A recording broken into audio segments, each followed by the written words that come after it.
Hello and welcome to Juicy Crimes.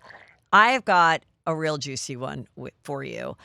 I discovered this podcast. Someone sent it to me. It's called the Rachel Cancer Scam. And as my listeners know, throughout the 10 years of doing Juicy Scoop, I've been extremely interested in grifters, people who fake cancer schemes, people who love bomb, Dirty John. I was the first person to interview the person who cracked open and wrote about Dirty John on LA Times. It's something I've always been obsessed with. You guys might remember when I did Serial Dater about a man who dated several different women that I was just starting to tell my guest about. There's so much to get into this story. Please welcome the host of the Rachel Cancer Scam and the person who was scammed by this Rachel, Harry. It's so great to be here. You know what? I have this hidden gossip obsession. It's like it lives in a little place in my brain that I try to not let out, but hunting wives and there are things like my girlfriend got me into hunting wives and I said, "Oh, Heather's talking all about it." And now Well, I'm glad to hear that you have a girlfriend. Yes. Because this other girlfriend, Rachel, is a story that is so incredible. So I start listening to it, and in the first episode, you say, this is a woman I was involved with over a span of 20 years, and at the tail end of it, which is just in the last few years, you were engaged. You thought you had a baby on the way. She told you that she was a helicopter pilot, a trauma nurse, so she can fly the helicopter and save the people. She also was an attorney, and she and all these things, and a mother of how many kids? 4. Of 4 kids. And I'm going, how would you ever believe that someone could accomplish all that and have 4 kids? And she still had a regular job at the airport in San Luis Obispo. As a baggage handler and gate agent, by the way, not a lawyer, not a trauma nurse, not a pilot. Just so I can clarify this, Yes, so please. that Let's I don't get into it. We can talk about it all. So that I don't look like a complete moron, only a partial moron. With Rachel, with my relationship with Rachel, she was an LVN, which is the level below an RN, and she had become a pilot, just privately, had taken some lessons. That was it. But she was a lawyer and a nurse. Those were the 2 things with me. So she was never a helicopter pilot as I knew it. She was never a trauma nurse. She ran those scams on women that she worked with at the airport. So she was a high-level grifter where she could grift different people with different things. So let's go to the beginning of how you met her. Sure. Okay. So here we have the it's called The Messenger, the Rachel Cancer Scam. That's the 2nd season. Here is a photo of her. You've blacked out her eyes, and she really was a beauty pageant, successful in beauty pageants. What pageant was this? She was. This was one of the Miss Texas USA pageants, maybe the Miss Teen Texas USA pageant, I believe. And so she's very attractive. But what I recall from your podcast is you met her when she was a stripper. So let's hear the story of how you met. You're starting with the worst. I had moved to Las Vegas from New England. Okay. Came out to Vegas. I didn't know anybody. And what year are we talking? 2001. Okay. I took a business trip to Houston. I was single. I was making a chunk of money, and I didn't know anybody. And what was your career? Can you say or be vague enough about what I you did? worked in a field related to the broadcast industry. Okay. I have radio in my background. I do voice work. At the time, I was working for a communications company. Got it.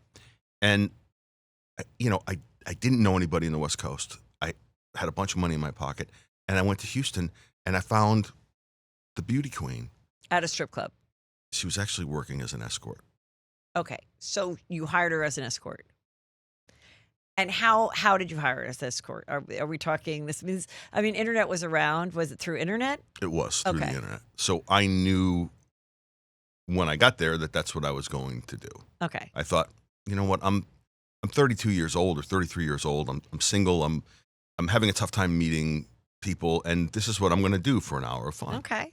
Whatever. So I met her And immediately I was captivated because she really, at that time, was stunning. And she presents so well. And I was just enamored by her. So you have your one experience with her. And then do you keep in touch? What happens? We kept in touch. The name she gave me when she was working as an escort was Madison.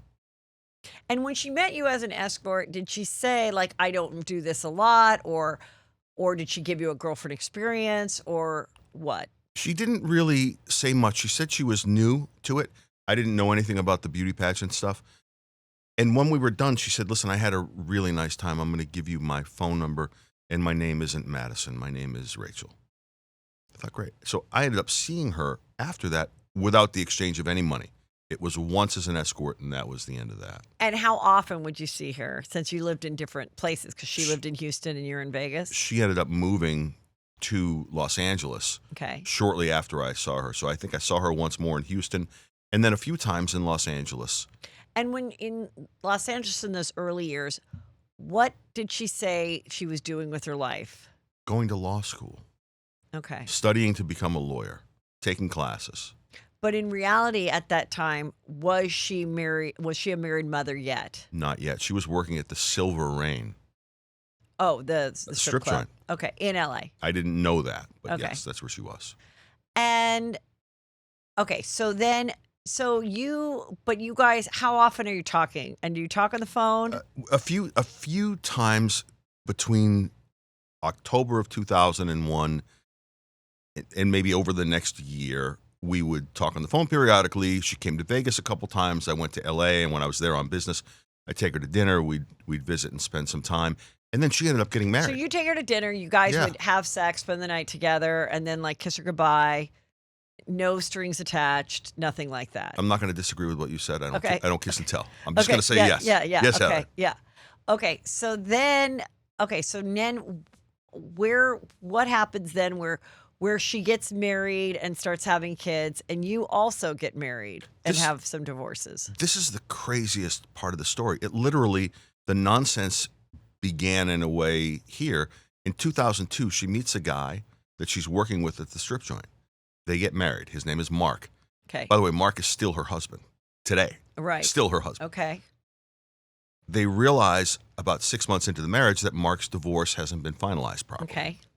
So they get the divorce finalized properly. The next year, May 27th of 2003, Rachel and Mark go back to Las Vegas, go back to the Bellagio, go back to the marriage office. They get married again. 7 months after that, Rachel goes to Flint, Michigan, and marries a guy in Flint, Michigan. So she is a bigamist at that point. Who was the Flint, Michigan guy?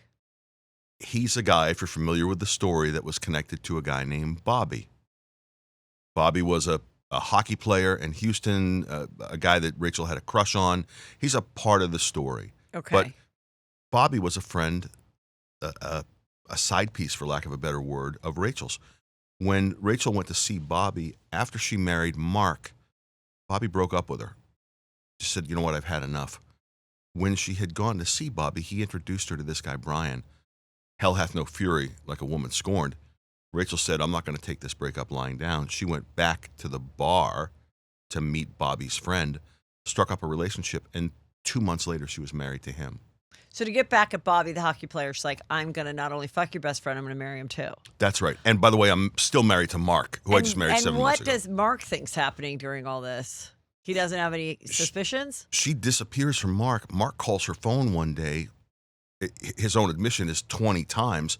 Brian answers the phone. Mark says, who's this? Brian says, I'm her husband. Mark says, I'm her husband. In the history of arguments, who's ever won that conversation? And during this time, are you not in contact with her? Correct. I think I was already out of the situation. Okay. Yeah. So you're living your life, and you do get married at some point, right? Correct. Twice, right? A couple years later. That's correct. Okay. And so you have 2 marriages, 2 divorces, no kids. Correct. And you're all in Vegas this whole time. Correct. Okay. So let's go back to what's really going on in her life. So who does she end up divorcing, and what's going on? She's married to 2 people. It took Brian 3 years in Flint to divorce her. And the only reason it took him that long is Rachel refused service. Oh, okay. So he was trying to divorce her, and tried to serve her. And finally the judge said, we're going to grant you a divorce with her in absentia. Okay. Yeah. So then she's back with Mark, Mm-hmm. and he doesn't care that she was fucking somebody else? I don't know. That's a really good question. And son of a bitch, shame on me for not saying, Mark, what the fuck? Yeah. Why? You know what I mean? How did you, like, if my wife ran out? I mean, I just have to say, like, what, I don't, like I said, I've listened to a lot of it. I follow you on social media. Have we seen what Mark looks like, or he's staying in front of? And is he like a decent looking dude? Decent looking guy. He's got one of those little Abe Lincoln things. He's, okay. What was his career?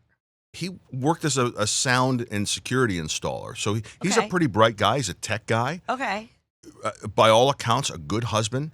And so when you find out that your wife had another husband in a different place, but then you take her back, does someone like Mark ever share with his mother that her daughter-in-law is a hoe? Like, when do you share any of this? And how would anybody ever embrace her at another family function, knowing that she pulled this, even if your son takes her back?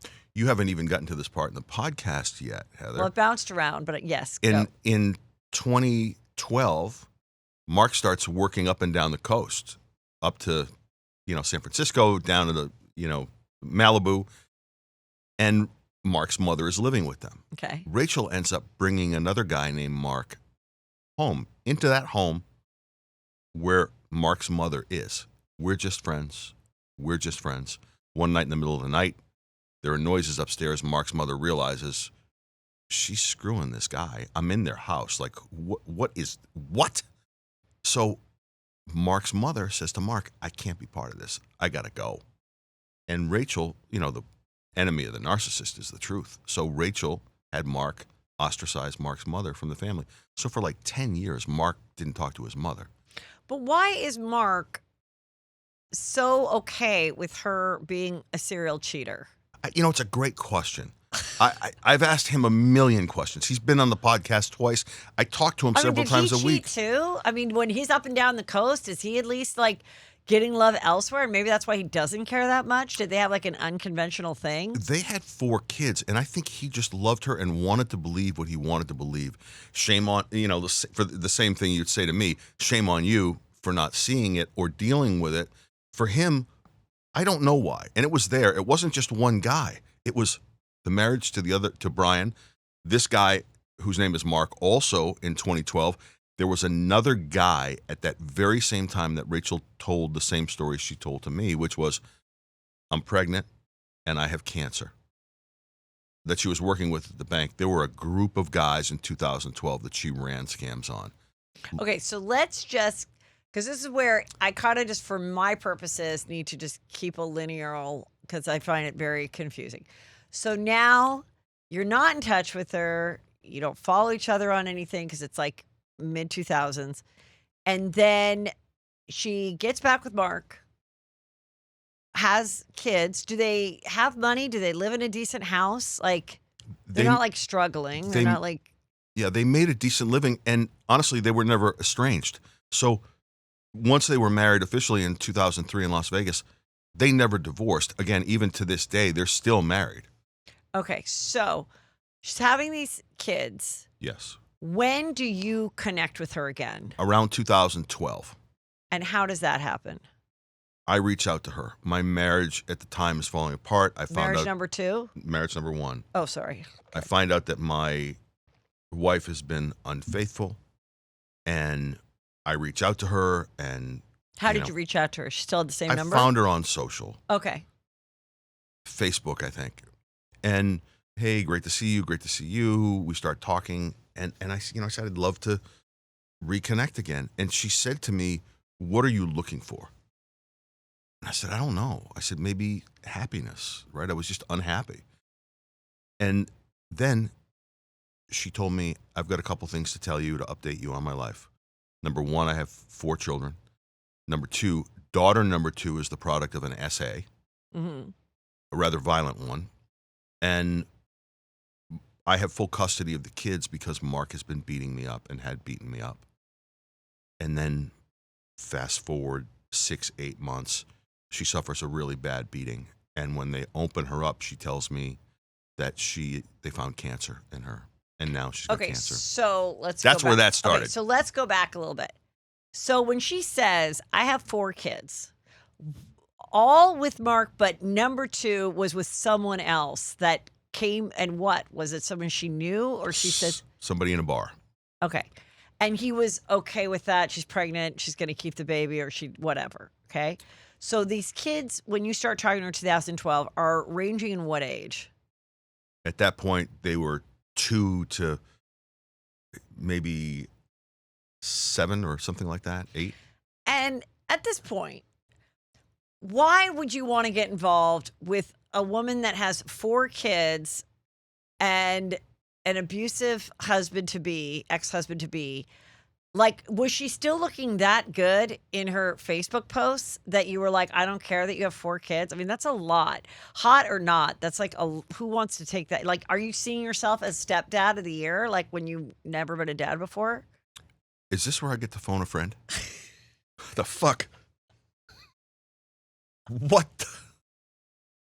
This was supposed to be fun. This was supposed to be It like, is fun, hey. but these are the things. Like, I'm just like listening to it as I'm walking my dog going, I just don't like, I want to know, because I believe there are women, I've always said this, that have an ability, just like men do, to kind of be a chameleon and turn into whatever that person is. When you hear about someone when I find out a woman's been married 4 times or whatever, I'm like, wow, you got 4 guys to get on a knee and say you are the greatest thing ever. And I am someone that's like, do they give the greatest blowjobs? Do they have some secret Venus trap vagina? What the fuck is it?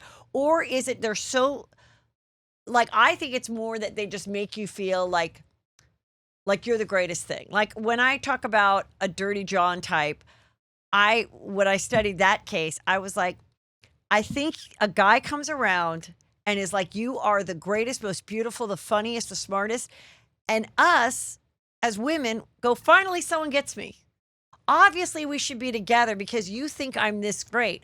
Like, if you didn't even come for me, I wouldn't come for you. It's just that you thought I was so amazing that therefore I love that. Heather, in the history of the world, and I learned this from a friend of mine that's 82 and he's never been married. He said to me, young man, in the history of the world, the only thing that's undefeated is pussy.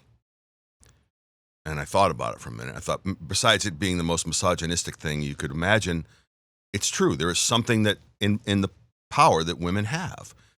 To me, Rachel, there was something when I first met her that was so charming and so wonderful. And the way she would talk to me, there was something disarming to me about her.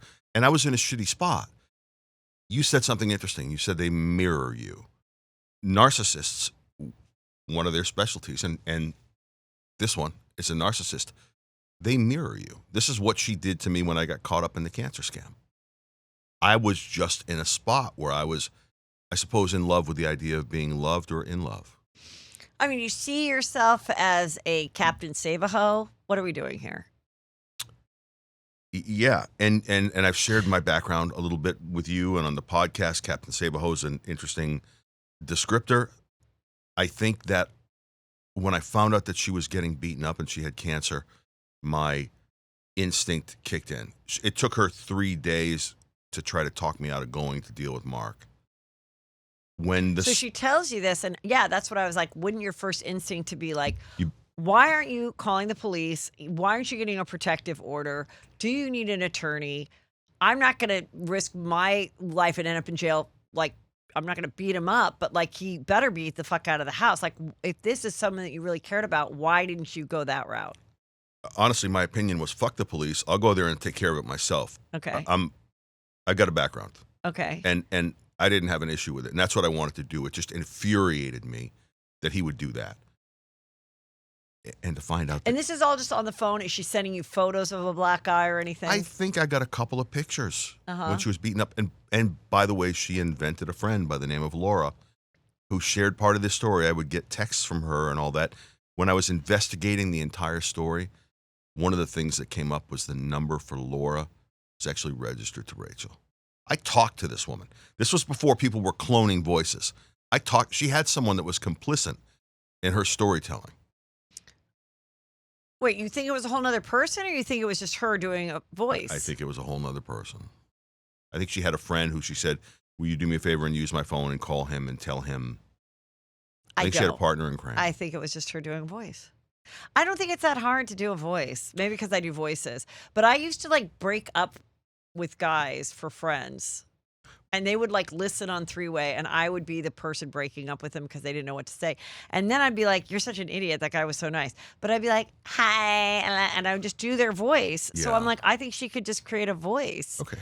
I don't know that you really think people would, I guess she could lie to them. And so Here's what I tell me think. what you think. Mark knows Laura. Laura Edwards is her name. Okay. Rachel and Mark work together. Oh, so she does exist. Okay. She's a person. Okay. Laura Edwards and Rachel worked together at KinderCare in Santa Clarita. So she was also a daycare provider? She had a little daycare. I saw it. She had a license to, not even, I guess a daycare provider. Yeah. Yeah, that's it. So she worked at one of those places. Okay. Yeah. Okay, so when she says this horrible thing happens in 2012, then are you like, now have you physically gotten together yet since 2002? No, I think I saw her maybe a year and a half after. It took time, but I did end up seeing her after that. After what? After 2012, maybe. So the 13, attack, 14. this fake attack happened in 2012. So then when you see her after that, is it your understanding that now she is free of him? And she's a divorced woman? Correct. And she is, She also had a new guy come into her life that Laura told me about, a hero. Okay. Guy named Bobby. Turns out Bobby was the same guy from the early 2000s that she was obsessed with in Houston. The hockey guy. She invented him to come back into her life. She ends up marrying her in our story. Wait, so Bobby doesn't exist? Bobby does exist. But he doesn't exist in 2012. Bobby existed in 2000 and 2001 in Houston as a professional hockey player who ended up breaking up with Rachel. So then she tells you, professional hockey player, my ex-boyfriend has come back in my life.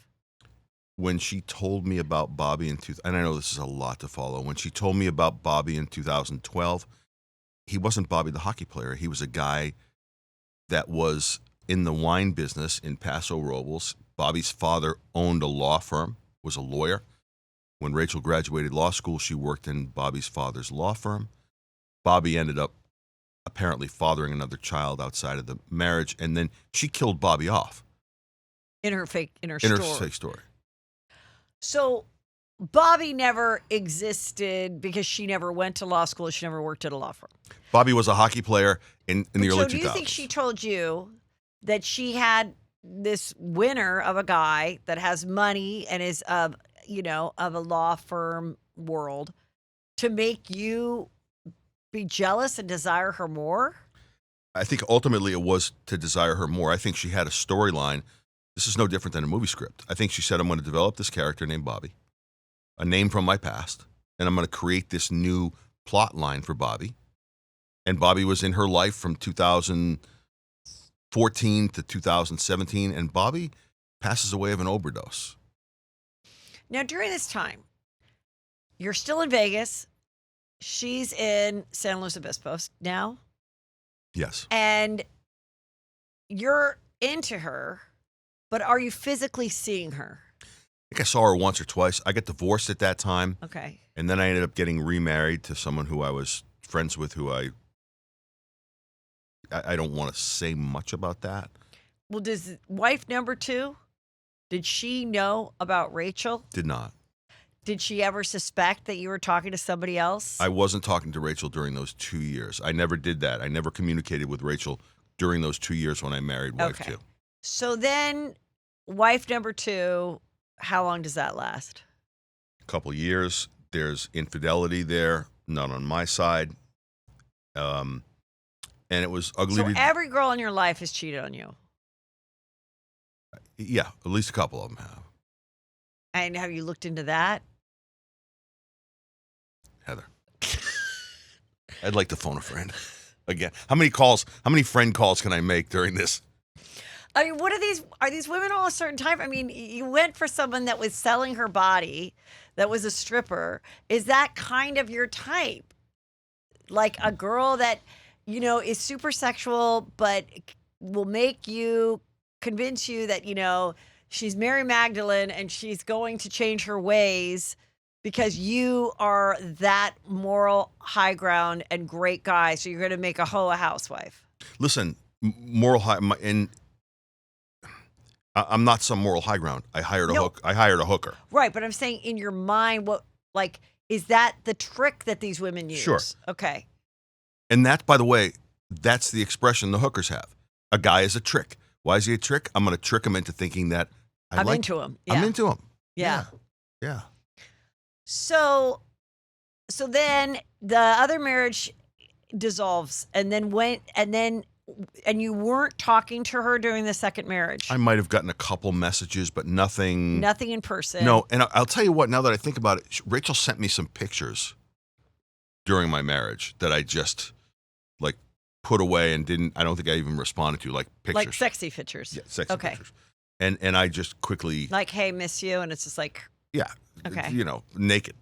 And weren't you scared that the wife might lean over and see that? I deleted them off my phone. Okay. I'm like, no, I don't want any part of that. I can't be part of that. I can't have that temptation around me, not because I can't resist it, but I just can't.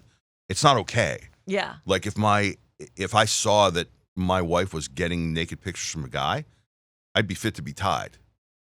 Okay, so now this is a photo. You covered her eyes too, but you can see she is attractive. She has pretty blonde hair. She has a good dye job, extensions or real hair. I don't know. She has a sense of style. And she sends this to you and says, it's picture day at the law firm. Now, what year is this? 2017. So you think during the time that you're in and out of these two marriages, she has successfully gotten divorced, had another boyfriend who died, and is no longer really a nurse anymore because now she's a lawyer. The nurse was a backup. She said, I'm keeping the nursing license just in case I need it. I'm keeping it active. So you must think that this beauty pageant turned stripper, turned hooker, turned nurse, daycare provider, now lawyer. When does the end mother of four, when does she sleep? When she's going, even Kim Kardashian is still not a lawyer. And she had all the help in the world to pass the bar without going to law school. And she has 4 kids. So how did you think that she was doing this? Was she just the most genius stripper that ever lived? I thought in 2001 when I met her and she said she was going to go to law school and starting to take classes, and the fact that she didn't end up passing the bar until 2015 or 16, I thought that seems to be a reasonable enough time. If she's taking her classes online, California is the only state in the country that allows you to take the bar online and then pass it and get your JD, and then allows you to do an apprentice program. Right. To that become a lawyer. You don't have to go to actual law school. There's only one person in the history of that program that's gone through that program and is now a practicing lawyer, by the way. I found that out after the fact. So to me, the accomplishments weren't anything out of the ordinary. She got an LVN license because she went to college. She told me she went to college. She said that she had a degree in biomathematics. So she had a degree in biomathematics after she was doing beauty pageant stuff with Eva Longoria, by the way, was in the pageant. And with that degree, she's like, I'd also like to be a high class hooker because that looks like fun, and Pretty Woman was my favorite movie. I think she left high school and thought the way I'm going to make money is I'm going to capitalize on the fact that I'm beautiful, that I get attention. Do you think she ever went to college? She never. By the way, she barely graduated high school. Right. So no, she didn't go to college. Didn't go to college. But you believed she did have a college degree, and she was just doing this to supplement her lifestyle. I'm a man of reasonable intellect. I may be an asshole and an idiot or whatever you think I am. I don't think you're a bad person. I'm fascinated by the story, obviously, and I do ask the questions people don't ask. So I appreciate your honesty. I firmly believe that she's a smart woman, but she's sneaky smart and she's evil smart. Yeah. And I fell for that. I wanted to believe. Listen, I wanted to believe her, and I wanted to believe in her. So what I don't get is, and we haven't even gotten to the cancer part. The scam is just being a pathological liar, getting people to, be in her life, believe her, whether they're friends or romantic or whatever, loving the attention of various men and playing them against each other. But at this point, she's not making money off of this. She's not having you send her $5,000 a month or anything like that. So it's really just a scam of mind fuckery. When the scam was exposed, Heather, she sent Mark a message, and she was trying to explain her lies. And she said to Mark, I lied to Harry about cancer for attention. Okay, so now let's go back to how the lie happens. So now you think she is a practicing lawyer. She is divorced. She has 4 kids. She lives in San Luis Obispo. And she also works at the airport? She was not working. She was not working yet physically at the airport. To me, with me, she never worked at the airport. Until her cancer scam was exposed, I never knew she worked at the airport. Okay, so when is the next time that you physically get together romantically? August 27th, 2021, we meet in Santa Barbara. Okay. That's where the whole thing begins. Okay. So you have a lovely weekend and chemistry, just like it always was. Stunning. Still very, very attractive. How old is she at that point? She's 40, maybe. Okay. Yeah. And so, you think she is a divorced mom of 40 practicing attorney living in San Luis Obispo. Correct. Who drove a few hours down to meet you in Santa Barbara. Correct. And you have a lovely evening or weekend. Yeah. And at that point, you leave Santa Barbara and you're like, this is the woman of my dreams. We're going to live together. I'm going to be a stepfather. I'm going to go see when she tries a case in court. Like, what in your mind are you thinking your future looks like? That night over dinner, I'm looking at her and I'm thinking, I've known you half of your life. I met you when you were 21, and you are an accomplished woman, and I'm proud of you. And Heather, I could do without the laughter. This is where I was. I get why. The thing is, it's so embarrassing when someone love bombs you, lies, is a grifter, whether it's a friend, whether it's romantic, because you are a good person and you don't lie yourself. So it doesn't occur when people are like, I was so dumb, I can't. So I know I'm laughing, whatever. I'm not, because it's like, I've interviewed enough people and I've counseled enough people when they are so hard on themselves. And I'm like, but why wouldn't you believe that you were lovable and that this person was this great person and that you deserve this great person? Why would you think that someone who's entering your life is lying about their career? You wouldn't think it. So I'm saying, yeah. So when you add it all up, yeah, it doesn't make sense. But at the same time, I see where you're coming from. Especially at that point on August 27th of 2021, I'm thinking, boy, look at what you've become. You're still very beautiful and you're sweet. And the way she would talk to me, there was something to me about that. Always. There was something that provided comfort to me in her voice. Well, why don't you tell us so girls can hook some guys? A lot of girls are trying to get a guy. What is the secret? Rachel told me something in October when I was getting ready to go to Billy Bush's birthday party, which I talk about in the podcast.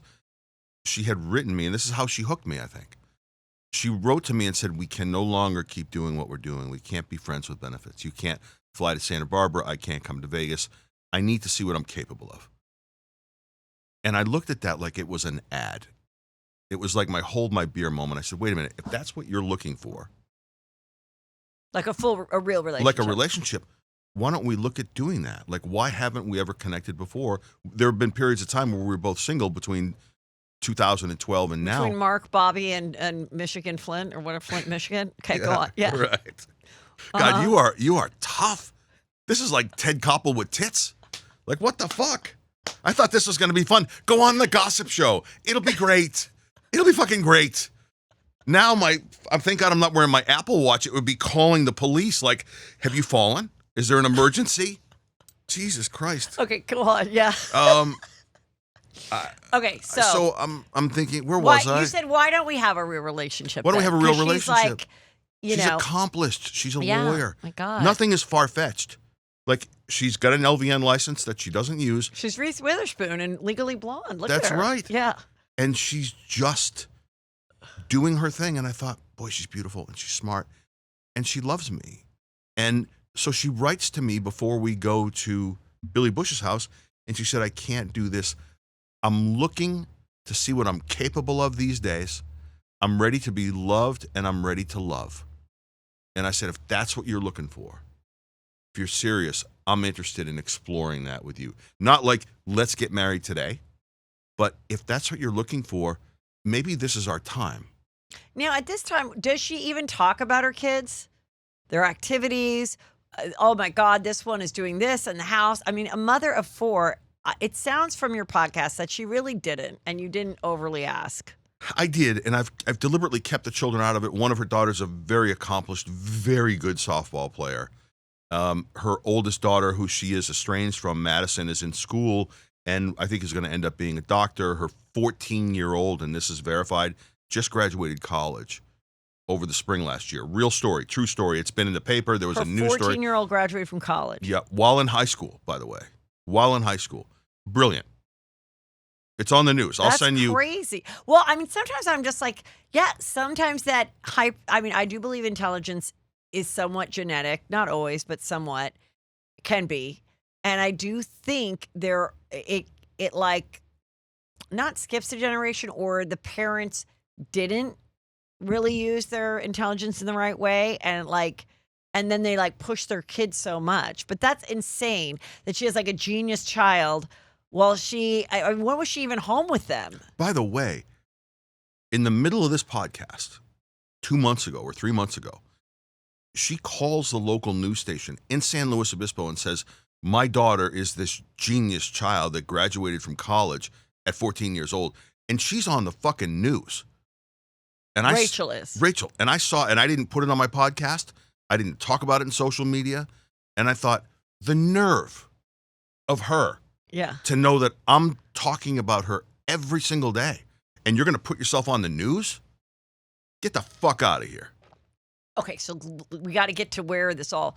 Okay, so she doesn't talk that much about the kids, but you're just like, let's try to have a really real Sure. relationship. So after that, then how often are you physically seeing each other? We saw each other a bunch. There's a bunch of time between August 27th and really through April of 2022. So August of 21. So for like 5-6 months, you're seeing each other always in these like rendezvous cities, or did you ever go to her house and see her kids and spend the night? I wrote to her and called her on November 1st of 2021. I said, I need to talk to you. I flew to Santa Barbara and I sat with her and I said, listen, I want to make a go of this. I want us to be a couple. And she looked at me like I had 6 heads. Finally, I had to say it 3 times. Finally, the next day we agreed to it. We become a couple on November 4th, 2021. From that point, we begin communicating every single day. I end up going back and forth to Santa Barbara once or twice, and then I go to Atascadero, which is where she was living. A month and change after that. So Atascadero, where is that? That's in between Paso Robles and San Luis Obispo. And do you ever go to her house, or you just stay at a hotel? I stay at a hotel. I meet the girls once. Where? Only once. In-N-Out Burger. Her daughter Madison worked at In-N-Out in Atascadero. And she's like, did she say, this is my boyfriend, Harry? Oh, no. First of all, what she told me was, we have to pretend like we're not together. I promised them after Bobby that I would never bring another man into their life. Of course, Bobby wasn't a marriage. But then were you thinking, these kids are this young, if we're going to make a go at it, I'm going to wait till everyone's over 18? She said, give it time. I'll work on a plan to do it. Let's not rush them into it. I said, fair enough. Now, are you now telling Billy Bush, your friends, this is my beautiful girlfriend, Rachel. She's a busy mother of 4, attorney at law, and... I'm spilling the tea. You're saying you're telling everyone about her. Correct. Now, is she ever like, oh, I'd like to meet Billy Bush and go to a Hollywood party? On October 9th, Okay. 2021, she accepted my invitation to go to Billy's party. Okay. She said, I can't come to the party, which was the next night on the Warner Brothers lot, but there was a dinner the Saturday night before. So I go to Billy's, and Rachel and I and Allie, Billy's girlfriend, and a couple of other people are at his house, and then we all go to dinner. So Rachel's with all of us. And the other women think she's great and normal, and they all think she's an attorney. I saw Billy and Allie last night for dinner, and Allie said, we were with you the night before Billy's party. I said, yes, you were. Okay, so everyone thinks you've got a great gal. And she presents beautifully. So, okay, and what is the story about where then she says there was some other event that she goes, I have to fly out so that I could be in the Boston Marathon? It was that night. October 7th, she says to me, I'm ready to see what I'm capable of. I'm ready to love or be loved. October 9th is the Billy Bush dinner that we have. October 10th is Billy's party. She said, I can't be at the party because I'm flying to Boston to be in the marathon on October 11th. Okay. That was that. Fast forward to December. I'm spending a lot of time with her in Atascadero. I stay at the Home 2 Suites, which is right off of the 101. And the week of December 16th, I guess 14th, we're talking about marriage. And I said, I really think I would like for us to be together. I love you. I've always loved you, I think. And on that Friday, the 17th, she said to me, I will marry you on 3 conditions. 1, you'll always fight for us. 2, you'll never turn your back on us. And 3, you'll never turn to another.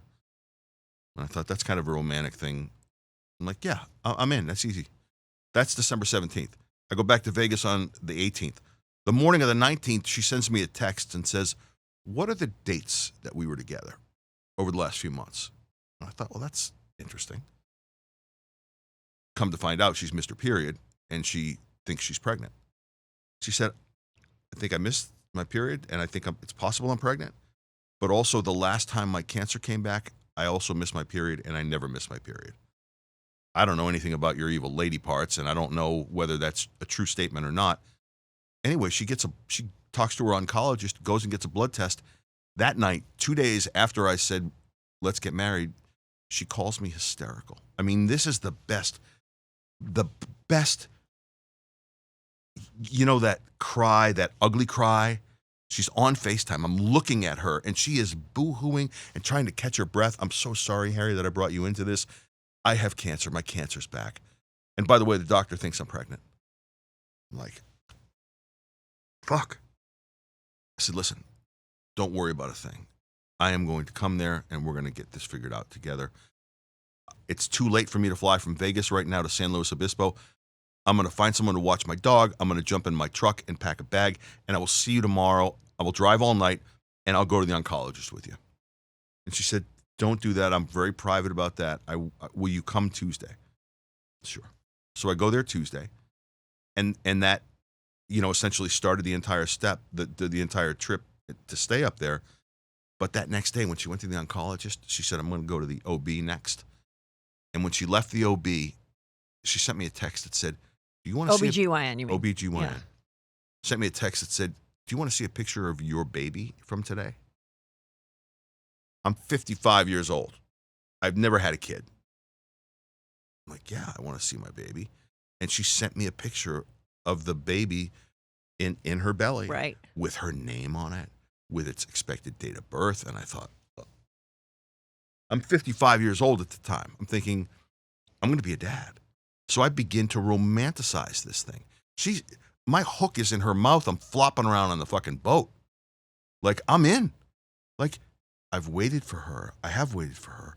And now she's pregnant, and she has cancer, and like, oh my God. Like, my head's spinning. What am I supposed to do? I'm a good man. You know what I mean? Like, all the laughing and bullshit and silliness aside, I'm a good person. I'm not going to walk away from someone that's pregnant with my baby that has cancer. right. But also, you're madly in love. I think I'm in love. Oh, okay. Yeah, but you're Okay, right. so jump to, we now know she was never pregnant. How did she just Photoshop? Obviously, she's great at Canva or whatever. She's a Photoshop expert. In 1997, when she graduated high school, just barely graduated high school, she wanted to move to Houston to become an escort and a dancer and an adult model, male magazines. As one does after high school. Correct. Yeah. Who, life goals. So she says to her boyfriend, Brad, who I've spoken with, doesn't want to come on the podcast. But she said to Brad, listen. The high school boyfriend. I need to move to Houston. They're talking about Houston. He doesn't really want to go. About a week later, she goes to her sister, Sherry, and opens up her baby book. Sherry's pregnant at the time with twins.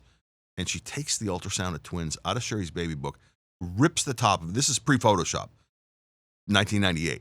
Rips the top of it off and hands it to Brad and says, here you go, Brad. You're going to be a daddy of twins. Can we move to Houston? That's when the pregnancy shit started. And what did he say? Yeah, I'll move to Houston. And then when they get to Houston, she just says, I had a miscarriage? Correct.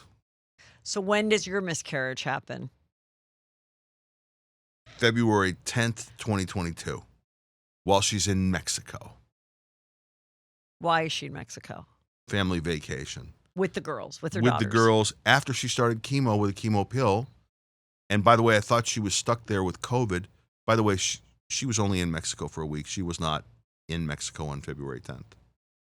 She had already been home. She went to Mexico on February 18th, and she was home by like the 23rd or 24th. Now, at this point, now looking back, what do you think? Was this just like a fun game? Or was she saying all these awful stuff so that you would dump her and then she'd move on to another scam and be done with you? She had no idea that I would be all in on it. And I think in the end she panicked and she had to continue to lie and tell more lies. There's no way at the beginning if you had said to Rachel, hey, listen, you're going to run a scam on this guy, just pregnancy and cancer, and then just get him in, get him out, on to the next scam. She had no idea that I would say, I'm not going anywhere. And she didn't count on that. So, the baby doesn't work out, but now the cancer's gotten really, really bad. I don't want to take any more treatment. That's in February. We get to April or May. She claims to go to the oncologist and says now she's stage 4. I'm saying, Rachel, you need to take treatment. Please, I'm begging you, take treatment. And all this time, is she talking about her daughters at all? I can't believe I won't be a mother to them. They're devastated. She just doesn't even talk about them at all. My family will take care of them. There are people in my life, church people, that will rally around them. Just bullshit. Just not what. She's still going to court. No. So at this point, does she have the job at the airport yet? Has she told you she has the airport job yet? That didn't come through. And where does the pilot thing come in? While she was in the hospital, which she went in on June 5th, 2022,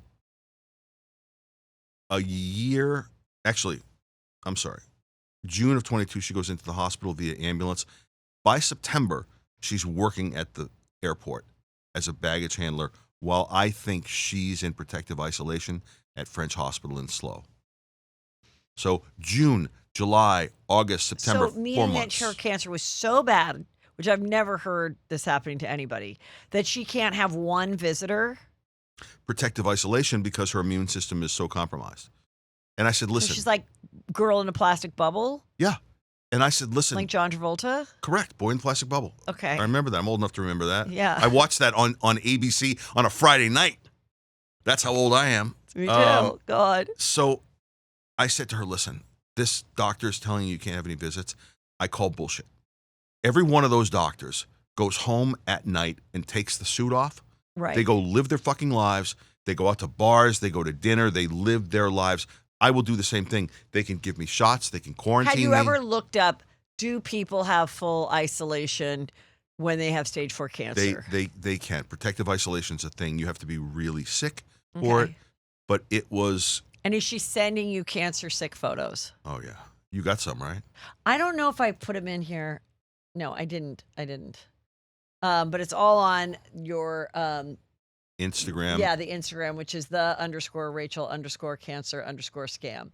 Um, and she looks awful and everything, and she's like a little beanie on and the whole thing because obviously she's no hair, and so. Does Billy Bush, do other friends know that your fiance is stage 4 dying and is 84 pounds? At that point, I was talking to Billy Bush at least once a week while I thought she was in the hospital, especially even before that, even before she went in the hospital and I was living in Atascadero, I would talk to Billy like once a week. And he would say, how are you holding up? How is she? You've got to convince her to get treatment. And I mean, all of these people in my life were rallying behind me. And that's part of the shame and humiliation of all this, is that I brought people into this scam. All I thought I was doing was loving someone who loved me that was sick. And when she says she's like stage 4 and all this stuff, I mean, at this point, are you still thinking there is hope that she will recover and you will have a wedding and eventually all be the Brady Bunch together? My father was 50 years old when he found his own acute myelogenous leukemia. He was a scientist, and he beat it. It was a death sentence at the time in 1990 when it happened to him. And when you talk to my father after that, he would tell you the reason I'm alive today is not the chemo, it's because of what's here and what's here. And my father In your head and your heart. My father spent the next 30 years of his life counseling people all over the world on how to beat cancer with their mind and their body. Take the medication, take the chemo, but my father says, and I believe this, my desire to beat this cancer and stay alive was far stronger than that cancer ever was. And maybe that's not the case all the time. Well, I mean, but my father did a lot of good in this world. Yeah. So, let's jump to when you realized it was all bullshit.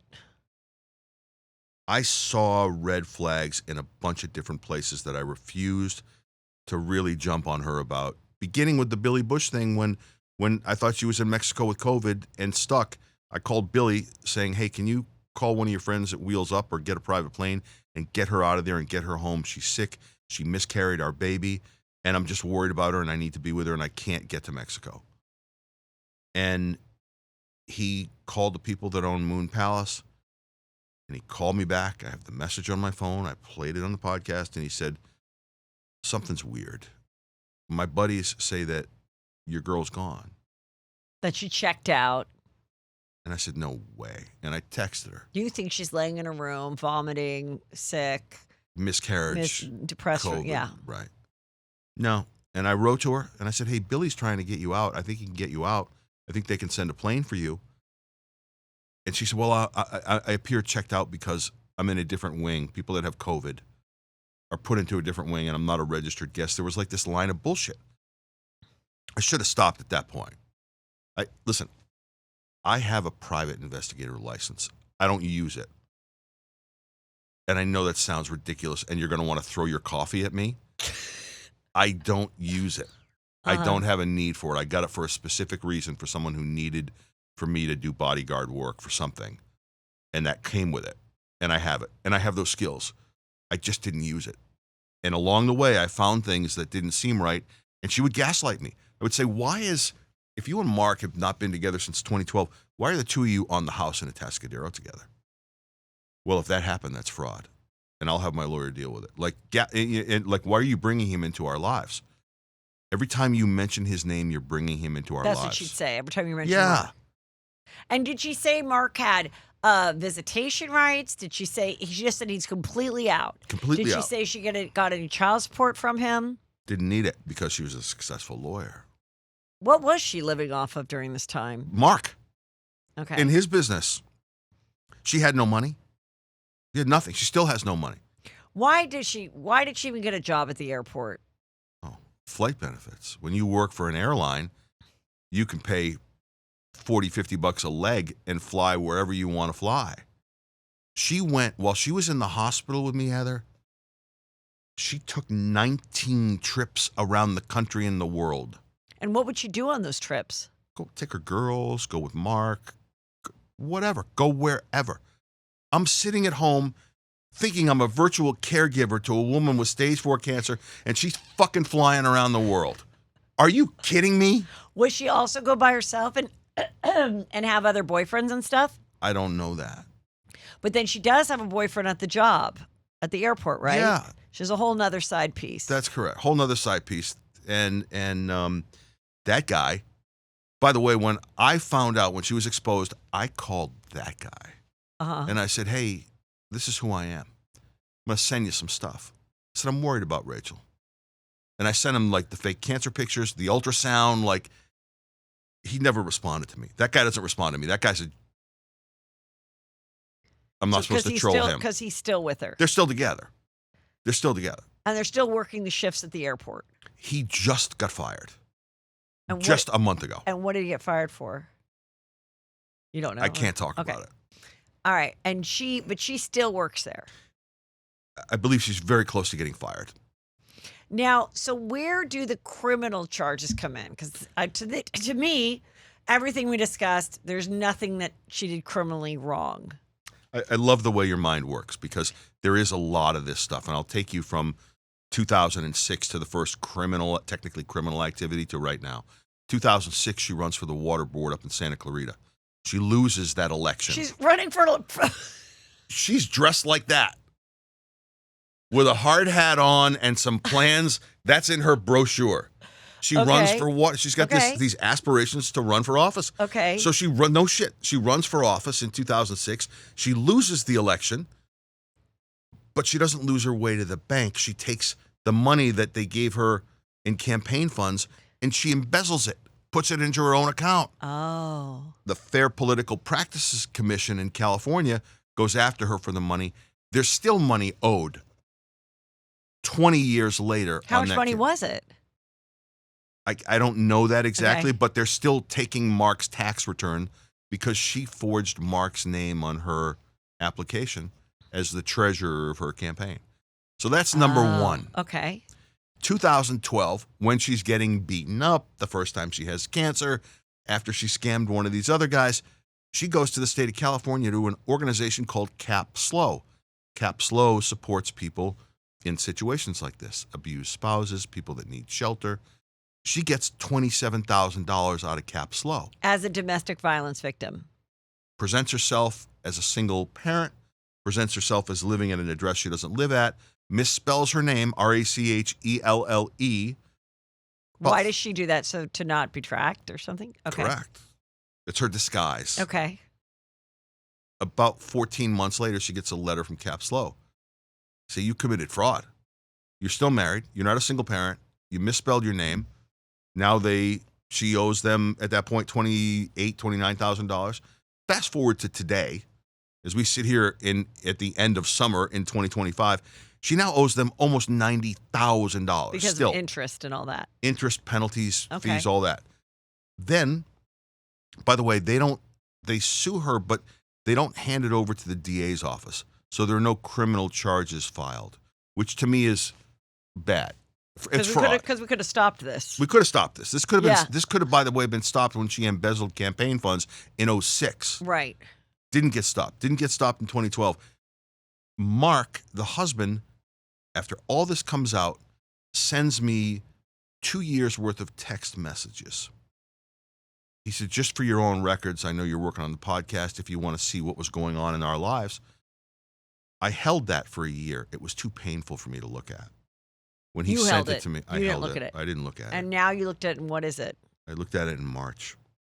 One of the things I found was that Rachel had an EBT card, a benefit card. For food and everything. While she was living with Mark and he was making well into the six figures, and she was flying around the world on her trips from the airline. So I call Slow County. I end up literally hitting the jackpot. I get a chief investigator in the fraud unit. I said, my name is Harry. Harry, the Rachel cancer scam. Yeah. And this is who I am. And I tell him the story. And he said, the DA doesn't tend to prosecute these cases unless someone shows a history of egregious behavior of fraud. I said, well, I think we hit the lotto. And he said, what do you have? Meanwhile, from my FAA investigations, from the TSA investigations, from my letter to Robert Isom at American Airlines about the fake pilot's license, I have all of Rachel's information. Because she also produced a fake pilot license. She Because did. when she was working at the airport as just like a ticket taker, she befriended people. And you had I heard one of the interview where she told the friend that worked there, oh, tonight I am doing my shift as a trauma helicopter pilot. And I flew down and landed on a cliff because a pregnant woman who was in the middle of contractions. I then got out of the helicopter and delivered the baby and then brought the baby back on the helicopter to go take it to the hospital. But I'm here now. That's what I did last night. But I'm here now to collect tickets. None of that shit. By the way, that's all true. None of that shit happened to me. Like, I didn't fall for any of that. I fell for Right. other things. But yes, you are correct. Not only did she didn't deliver the baby, Heather, she cut that baby out of that woman, as the story goes. And did the woman then just have to die on the cliff? I don't know. But here's the thing. At the airport, that's when they started to catch on with her, to her. Some of the coworkers. The coworkers were like, there's no way. And by the way, in SLO County, there are only a handful of helicopter pilots. When you talk about being a helicopter pilot, you're talking about a very specific line of work. It's not like airline pilots. Like, you know, we could walk through this building and we could find 5 people that are certified to fly a plane. You don't find a lot of helicopter pilots. And in SLO County, there's only a couple guys. I don't know if there's any women that are qualified, and especially that would work for Mercy Air doing this. So that's when they started to call bullshit. Right. And then I just don't understand, like, why you'd make up lies of having like multiple jobs and careers to people. Here's the airport thing. Yeah. And this is so insidious.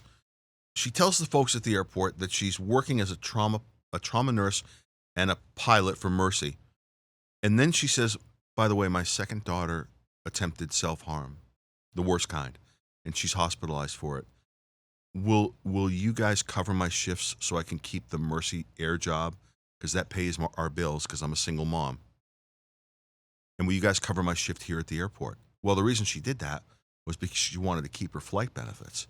Rachel's flight benefits are the single most important thing. At this point in my life, in this podcast, if I can get her out of that airport job so she loses her benefits, she loses her currency, she loses her identity. Right now, she flies around wherever the fuck she wants to go. I just can't imagine that someone's thinking that someone would have 2 kinds of careers like this. So I guess you would just say the trauma nurse thing was only on occasion when there's a trauma.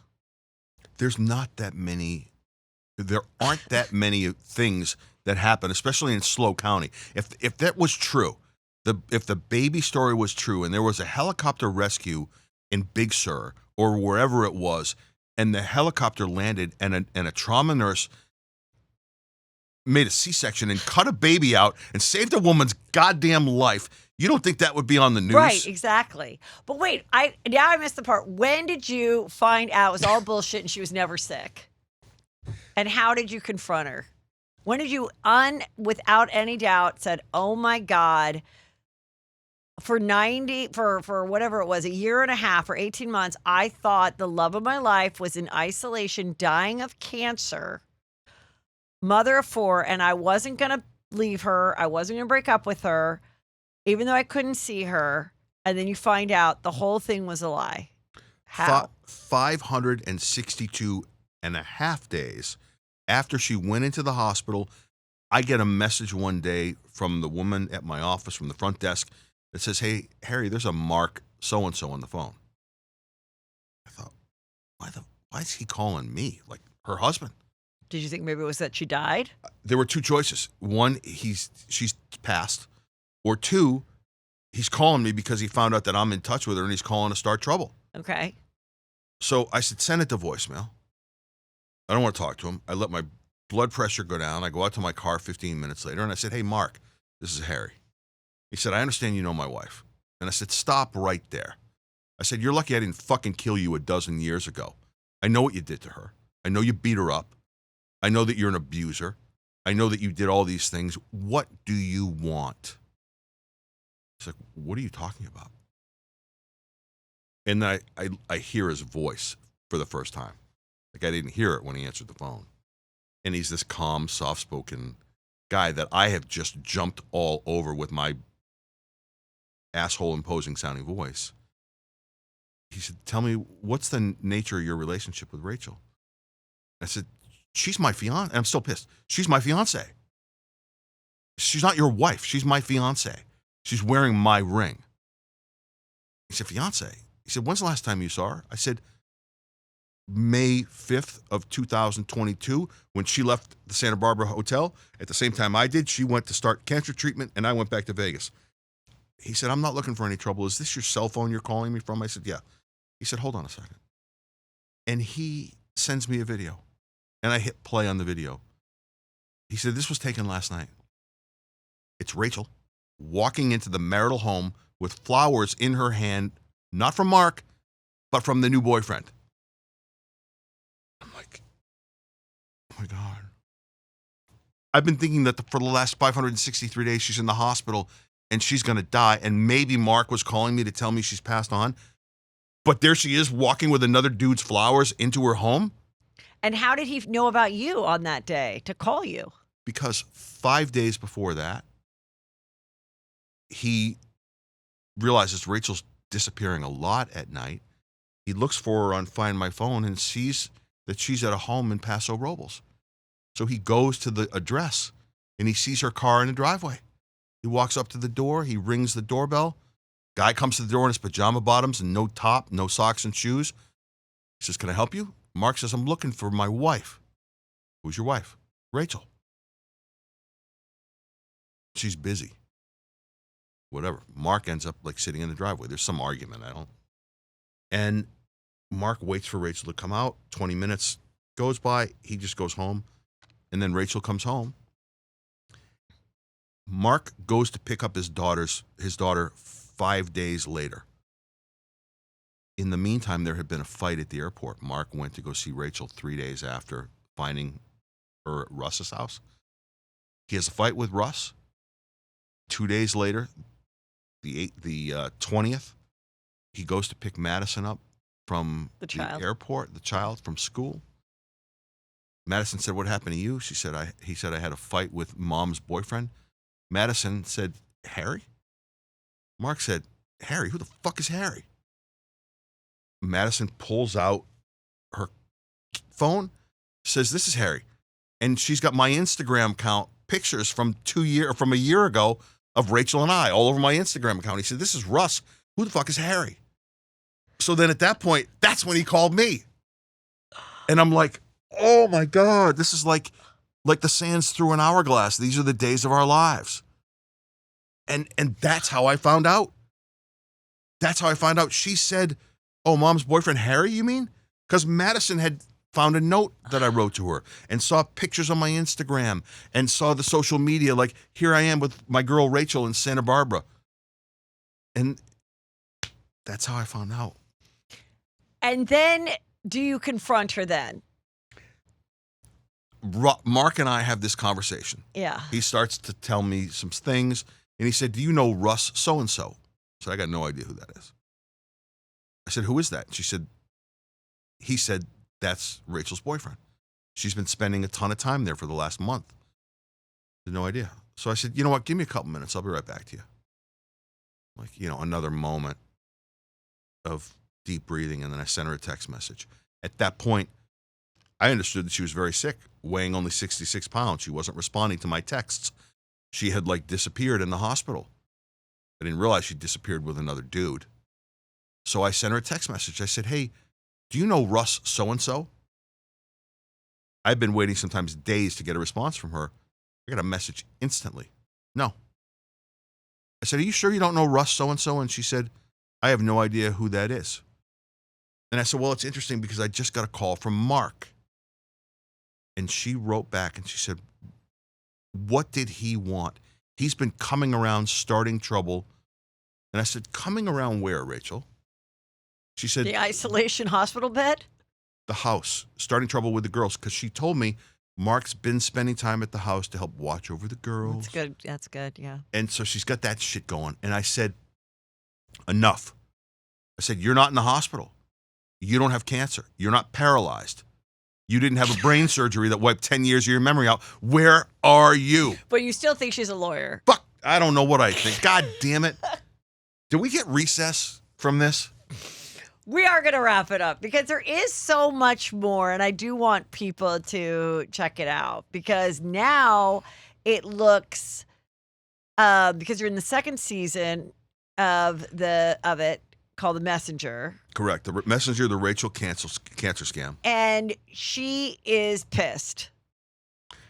Yeah, she's So really pissed. Just where is she now, and like what is happening, and what is she? So she pissed that you're doing the podcast. She pissed that you that she's in these legal issues of fraudulent stuff, or what? She's setting her husband up, Mark, setting him up, saying that he was an abusive spouse. Because Mark said to her as they were splitting up when all this was exposed, he said, I'm going to tell the girls about everything you've done. I think the way that we heal as a family is with truth.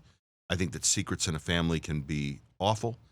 So at that point, she realized, because she's a narcissist, that she can't have a narcissist in her life. So after begging Mark to get back together, as soon as she said that to him, and he said, no, I'm not interested in doing that because of what you've done to me for 22 years, she then realized, I have to get him out of my life. How do I do that? I'm going to put him in prison.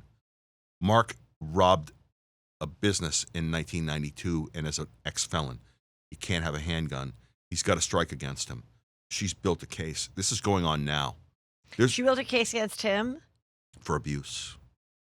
I have her on. And because he has that felony from 92. And Yep. so where is he now? Wearing an ankle monitor, and he's had to move out of the state. This is a true crime story within my true crime story. This is one of the most complex stories. And what is she currently doing now? One of your things said that she was a realtor. She got a real estate license. That is correct. That is true Now, and I'm accurate. a little surprised about that because as someone who is at one time I was a California realtor, they do check your records and stuff. And anything that does with fraudulent stuff, I'm shocked that it didn't show up when she was applying for her license. She was never charged with embezzlement by the Fair Oh, you're Political. right. And she was Okay. never charged in the cap slow issue. Okay. She got that. Got it. So she is a realtor. That license expired. Okay. And so she's not selling real estate, but she's still working at the airport. Correct. And she still has 3 kids at home. And there's no doubt she has a boyfriend or 3. Correct. And she will always have a boyfriend or 3. Correct. And if she goes to prison, she will have a boyfriend or 3. Or a girlfriend or 3. Probably. Or prison guard or 3. Yeah. Okay, when I was listening to your podcast about this Rachel cancer scam, and that she had this ex-husband that was abusive, that, sometimes she was with him, then he'd come back, and he had these moments where he beat her up. Do you think she was ever setting you up or playing with the idea that she was going to have her boyfriend/lover, you, do the classic triangle crime of maybe killing the abusive husband that isn't even abusive? It's a fantastic question, and I have ruminated on this without really uttering the words on the podcast. And I'll answer you, and I'll say yes. This is what I think. I think after she was caught, and she knew that I was going to stick around for at least a little bit to hear what she had to say, because I communicated with her for a while, she knew that I wanted to get him out of the picture. Not like I'll go kill him, but I want him out of the picture so that we can figure this out, and so that we have the opportunity to communicate. So I think what she did was told me during those times that she was being abused physically and sexually, that she couldn't take her phone. He would control her phone, didn't let her drive.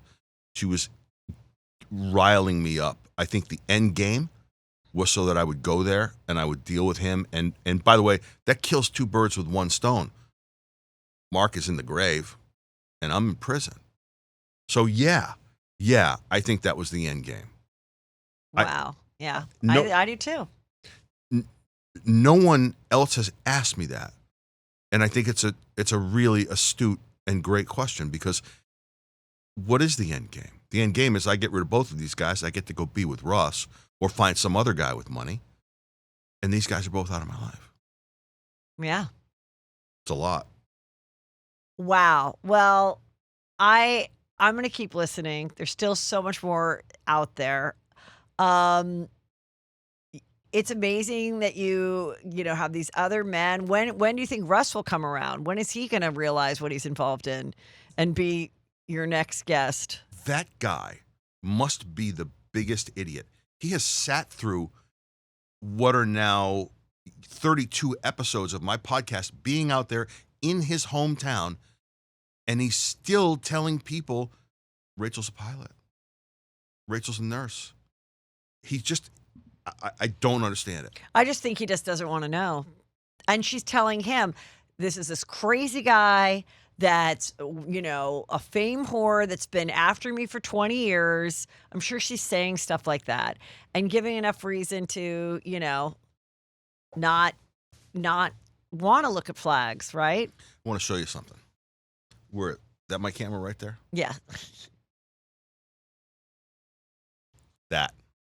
Her initials on my chest. Oh, now I see it. Okay. Still. By the way, the only reason they're still there is Billy Bush said to me, don't do anything yet until we put this on television. Okay. So, yeah, I still have her initials on my chest. Did you get the ring back? No. Didn't get the ring back. This, by the way, this is what the lawyers call intentional infliction of emotional distress, what she did to me. There's no question. Are you suing her? Not yet, but I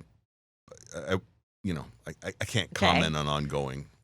And, well, this was really juicy. Thank you so much for coming. The podcast is called The Rachel Cancer Scam. You can see it all. I suggest you start from the beginning. Even though we gave an overview, there's so many crazy characters and things that go in between that I did not cover.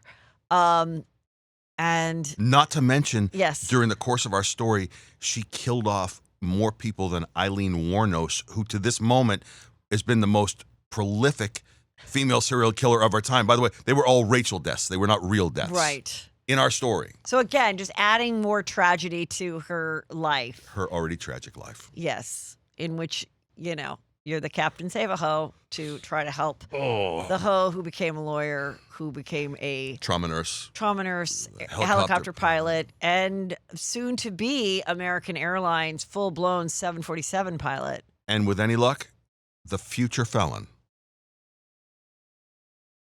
Which her lawyer skills will come in handy when she represents herself. Yep. Which she probably will want to represent herself. So juicy. Thank you so much for coming. And everybody check it out. This was a good, juicy grifter, scammer, love bomber, dirty John, dirty Jane, all of it. I am exhausted. I seriously thought I was coming here for a fun chat, and I seriously feel like it was fun for me. It was great for you. It was great for you. I'm exhausted. I need a nap. I'm going to use this couch as a nap. Look at these cute pillows. Thank you so much. Thanks. Thank you.